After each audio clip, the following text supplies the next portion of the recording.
వీడియోలో జనవరి 10 వైకుంఠ ఏకాదశి. ఆడవారు మర్చిపోకుండా ఈ రంగు చీర కట్టుకోండి. మీ ఇంటికి డబ్బు వస్తూనే ఉంటుంది.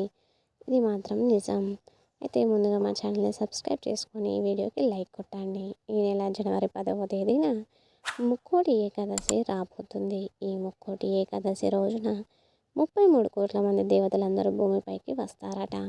మరి ఇంతటి పవిత్రమైన ముక్కోటి ఏకాదశి రోజున పెళ్ళైన ఆడవారు ప్రతి ఒక్కరూ గుర్తుపెట్టుకొని ఈ రంగు చీరని కట్టుకోండి. చాలు. ముక్కోటి దేవతల అనుగ్రహంతో మీ భర్తకు నూరేళ్ల ఆయుష్ లభించడంతో పాటు మీ ఇంటికి వద్దన్న డబ్బు వస్తూనే ఉంటుంది. ఇక సకల ఐశ్వర్యాలు చేకూరుతాయి. వైకుంఠ ప్రాప్తి కలుగుతుంది. చాలా శక్తివంతమైన వైకుంఠ ఏకాదశి రోజున ఈ వీడియోలో చెప్పే ఒక్క రంగు చీరను స్త్రీలు మర్చిపోకుండా వేసుకోండి. మీకు ఖచ్చితంగా ఆ విష్ణుమూర్తి అనుగ్రహం కలుగుతుంది. మీ ఇంట్లో ఉండే కష్టాలన్నీ తొలగిపోతాయి. స్త్రీలకు దీర్ఘ సుమంగళి ప్రాప్తి కలుగుతుంది. మీ భర్త కూడా చాలా మంచి జరుగుతుంది. ఇక మీ భర్త సంపాదన అయితే విపరీతంగా పెరుగుతుంది.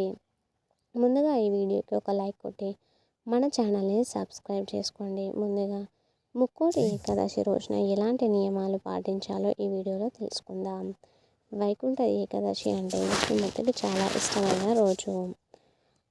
ఇష్టమైన పవిత్రమైన రోజును మీ ఇంటి మెయిన్ డోర్ దగ్గర మామిడి ఆకులను కట్టుకోండి. మామిడి ఆకులను కడితే మాత్రం మీ ఇంట్లోకి ఎలాంటి దుష్ట శక్తులు అడుగుపెట్టలేవు. మీ ఇంటికున్న దరిద్రాలన్నీ ఖచ్చితంగా తొలగిపోతాయి. ఇక మీరు కోటీశ్వరులుగా మారిపోతారని పండితులు చెబుతున్నారు. కాబట్టి ఈ ముక్కోటి ఏకాదశి రోజు మీ ఇంటి గుమ్మం ముందు మామిడి ఆకులను కడితే మీ ఇంట్లోకి దైవశక్తులు ప్రవేశించి సకల ఐశ్వర్యాలు పొందుతారు. ఒక పసుపు దారానికి మామిడాకులను కట్టి ఆ మామిడి తోరణాలను ఇంటి గుమ్మానికి కడితే మీ ఇంటికి ఏమన్నా వాస్తు దోషాలు ఉంటే అవన్నీ తొలగిపోయి మీ ఇంట్లోకి ముక్కోటి దేవతలు అడుగు పెడతారు. ఇక మీ ఇంటికి ఎలాంటి నరదృష్టి అనేది ఉండదు. ఇక ఈ ముక్కోటి ఏకాదశి రోజున తప్పకుండా ఉత్తర ద్వార దర్శనం చేసుకోవాలి.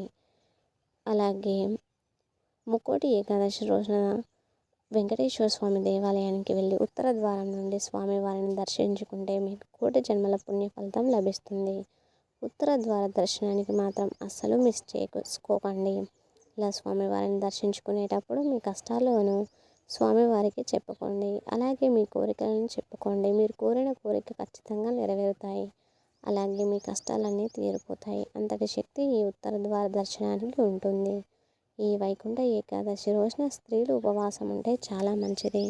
ఉపవాసం ఉండలేని వారు మాత్రం చింతపండు వేసిన కూరలను తినకండి.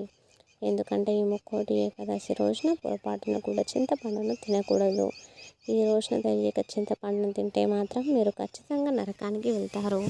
నరక బాధలను అనుభవిస్తారు. లేనిపోని కష్టాలు ఇంట్లో ఏర్పడతాయి. ఇంతటి పవిత్రమైన వైకుంఠ ఏకాదశి నాడు ఆడవారు మర్చిపోకుండా ఎర్రటి రంగు వస్త్రాలను ధరించండి.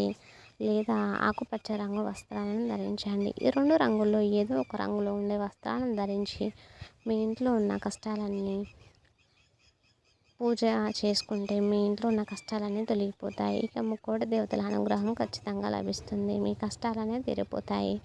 ఇక మీ భర్త సంపాదన విపరీతంగా పెరిగిపోతుంది. ఈ రంగు వస్త్రాలను ధరించడం వల్ల మీ ఇంట్లోకి వద్దన్న డబ్బు వస్తూనే ఉంటుంది.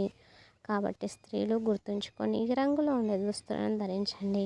ఇక స్త్రీలు వేసుకునే గాజుల విషయంలో కూడా కొన్ని నియమాలు ఉన్నాయి. ఎరుపు రంగు గాజులు కానీ పసుపు రంగు గాజులను కానీ వేసుకోండి. చూసినందుకు ప్రతి ఒక్కరికి ధన్యవాదములు.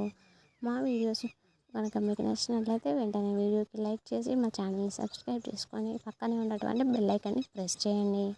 మేము పెట్టిన వీడియోస్ మీకు త్వరగా చేరుతాయి. అలాగే ఈ వీడియో ఇంతవరకు చూసినందుకు ప్రతి ఒక్కరికి ధన్యవాదములు.